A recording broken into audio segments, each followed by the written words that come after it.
ಚಂಡೀಗಢ ರಾಜಸ್ಥಾನದಲ್ಲಿ ಪಟಾಕಿಯನ್ನು ನಿಷೇಧ ಮಾಡಲಾಗಿದೆ ಅನ್ನೋದರ ಮಾಹಿತಿ ಕೂಡ ಸಿಗ್ತಾ ಇದೆ. 2 ತಿಂಗಳ ಕಾಲ ಪಟಾಕಿ ಸಿಡಿಸೋದನ್ನ ನಿಷೇಧ ಮಾಡಲಾಗಿದೆ. ಭದ್ರತೆಯ ದೃಷ್ಟಿಯಿಂದ ಈ ಎಲ್ಲ ಕ್ರಮಗಳನ್ನು ಅನುಸರಿಸಲಾಗ್ತಾ ಇದೆ. ನಾರ್ತ್ ಇಂಡಿಯಾದಲ್ಲಿ ಮದುವೆ ಟೈಮ್ನಲ್ಲಿ ಇರ್ಬೋದು ಅಥವಾ ಯಾವುದಾದ್ರು ಶುಭ ಸಮಾರಂಭದ ಟೈಮ್ನಲ್ಲಿ ಇರ್ಬೋದು ಪಟಾಕಿಯನ್ನು ವಿಪರೀತವಾಗಿ ಬಳಸ್ತಾರೆ. ಬಟ್ ಯಾವುದನ್ನು ಕೂಡ ಬಳಸಬಾರ್ದು ಅಂತ ಸ್ಟ್ರಿಕ್ಟ್ ಆಗಿ ಇಂಪೋಸಿಷನ್ಸ್ ಹಾಕಲಾಗ್ತಾ ಇದೆ. ರಾಜಸ್ಥಾನದ ಜೈಸಲ್ಮೇರ್ನಲ್ಲೂ ಕೂಡ ಇದೇ ಪರಿಸ್ಥಿತಿ ನಿರ್ಮಾಣ ಆಗಿದೆ. ಯಾವ್ಯಾವ ರಾಜ್ಯಗಳು ಪಾಕಿಸ್ತಾನದ ಜೊತೆಗೆ ಗಡಿಯನ್ನ ಶೇರ್ ಮಾಡ್ತಾವೋ ಅಲ್ಲೆಲ್ಲವೂ ಕೂಡ ಇಂತಹ ಇನ್ಸ್ಟ್ರಕ್ಷನ್ಸ್ ಅಪ್ಲೈ ಆಗತ್ತೆ.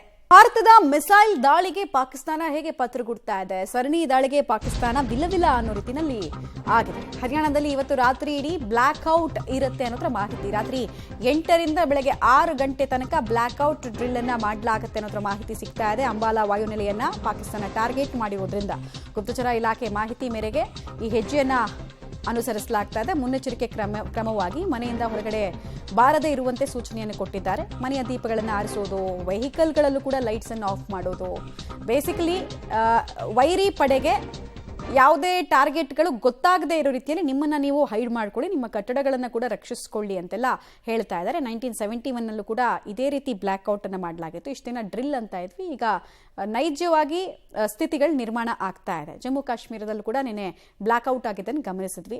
ಹರಿಯಾಣದಲ್ಲೂ ಕೂಡ ಅಂಥದ್ದೇ ಪರಿಸ್ಥಿತಿ ಇವತ್ತು ನೋಡೋದಕ್ಕೆ ಸಿಗುತ್ತೆ ಅಂತ ಹೇಳಲಾಗ್ತಾ ಇದೆ. ಶಬ್ದವನ್ನು ಕಡಿಮೆ ಮಾಡುವಂತೆ, ಮೂಮೆಂಟ್ಸ್ ಜಾಸ್ತಿ ಇರದಂತೆ, ಬೀದಿ ದೀಪಗಳಿಂದ ಹಿಡಿದು ಮನೆಯ ದೀಪಗಳ ತನಕ ಎಲ್ಲವನ್ನ ಕೂಡ ಆರಿಸಬೇಕು ಅಂತ ಇನ್ಸ್ಟ್ರಕ್ಷನ್ಸ್ ಹೋಗಿದೆ.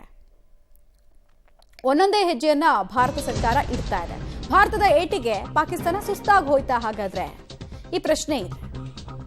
ದಿಮಾಕಿನ ಪಾಕಿಸ್ತಾನಕ್ಕೆ ಈಗ ಕಾಲ್ ಹಿಡಿಯೋ ಸ್ಥಿತಿ ಬಂತ. ಕಾಲ್ ಹಿಡಿಯೋದು ಗೊತ್ತು, ಕಾಲ್ ಹಿಡಿದು ತುಳಿಯೋದು ಗೊತ್ತು ಅವರಿಗೆ. ವಿವಿಧ ದೇಶಗಳ ಕೈಕಾಲ್ ಹಿಡಿದು ಅಂಗಲಾಚೋದಕ್ಕೆ ಪಾಕಿಸ್ತಾನ ಮುಂದಾಗ್ತಾ ಇದೆಯಾ? ಸಂಘರ್ಷಕ್ಕೆ ಅಂತ್ಯ ಹಾಡುವಂತೆ ಪಾಕಿಸ್ತಾನ ಕೇಳ್ಕೊಳ್ತಾ ಇದೆಯಂತೆ. ಬಟ್ ಪಾಕ್ ಬಣ್ಣ ಗೊತ್ತಿರೋರಿಗೆ ಅದನ್ನ ಒಪ್ತಾರ ಅನ್ನೋದು ಪ್ರಶ್ನೆ. ಸೌದಿ ಅರೇಬಿಯಾ, ಕತಾರ್, ಚೀನಾದ ಜೊತೆಗೆ ನಿತ್ಯ ಸಭೆಯನ್ನ ನಡೆಸ್ತಾ ಇದ್ದಾರಂತೆ. ನಿತ್ಯ ರಾಯಭಾರಿಗಳನ್ನ ಕರೆದು ಒಂಚೂರು ನೀವಾದ್ರೂ ಮಾತಾಡಿಸಿ ಅಂತ ನೈಸ್ ಹೊಡೆಯೋ ಕೆಲಸವನ್ನು ಮಾಡ್ತಾ ಇದ್ದಾರಂತೆ. ನಮ್ಗಂತೂ ಮುಖ ಇಲ್ಲ, ನಾವು ಕೇಳಿದ್ರು ಅವರು ಒಪ್ಪಲ್ಲ, ನಿಮ್ಮ ಮೂಲಕ ನೀವು ಮೀಡಿಯೇಟರ್ ಆಗಿ ಅಂತ ಹೇಳ್ತಾ ಇದ್ದಾರೆ. ಭಾರತದ ವಿದೇಶಾಂಗ ನೀತಿ ಬಹಳ ಸ್ಪಷ್ಟ ಇದೆ. ಯಾರು ಉಪದೇಶ ಕೊಟ್ಟರು ಭಾರತ ಸದ್ಯಕ್ಕೆ ತಗೊಳ್ಳಲ್ಲ. ನಿಮ್ಮ ಉಪದೇಶ ನಿಮ್ಮ ಮನೇಲಿ ಮಾಡ್ಕೊಳ್ಳಿ, ಪಾರ್ಟ್ನರ್ಸ್ ಆಗ್ತೀರಾ, ಬನ್ನಿ ಮಾತಾಡೋಣ ಅನ್ನೋ ರೀತಿಯಲ್ಲಿ ಭಾರತದ ವಿದೇಶಾಂಗ ನೀತಿ ಇದೆ. ಸೊ ಪವರ್ಫುಲ್ ರಾಷ್ಟ್ರವನ್ನ ಇನ್ನೊಬ್ರು ಯಾರೋ ಬಂದು ಮಧ್ಯಸ್ಥಿಕೆಯನ್ನು ಅವರು ಬಯಸದೆ ಮಾಡೋದು ಕಷ್ಟಕರ. ಬಟ್ ಚೀನಾದ ಹತ್ರ ಕೇಳ್ತಾ ಇದ್ದಾರಂತೆ, ಅಂಗ್ಲಾಚ್ತಾ ಇದ್ದಾರಂತೆ ವಿಪರೀತವಾಗಿ. ಚೀನಾನು ಅವ್ರನ್ನ ಇನ್ನೆಷ್ಟು ಎಕ್ಸ್ಪ್ಲಾಯ್ಟ್ ಮಾಡೋಕ್ಕಾಗತ್ತೆ ಅಂತ ನೋಡಿಕೊಂಡು ಮಾತುಕತೆಯನ್ನು ಮಾಡ್ಬೋದು. ಯಾಕಂದರೆ ಬೆಳಗ್ಗೆ ಅಷ್ಟೇ ಒಂದು ಪ್ರೆಸ್ ರಿಲೀಸ್ ಮಾಡಿದ್ರು ಅವರು. ಏನೋ 2 ದೇಶಗಳು ಸಮಯವನ್ನು ಕಾಯ್ದುಕೊಳ್ಬೇಕು, ಇಬ್ಬರು ಶಾಂತಿಯಿಂದಿರಿ ಅಕ್ಕಪಕ್ಕದವರು ಅಂತೆಲ್ಲ ಅವ್ರ ಪಾಠ ಹೇಳ್ಕೊಡೋ ಕೆಲಸವನ್ನು ಮಾಡಿದರು.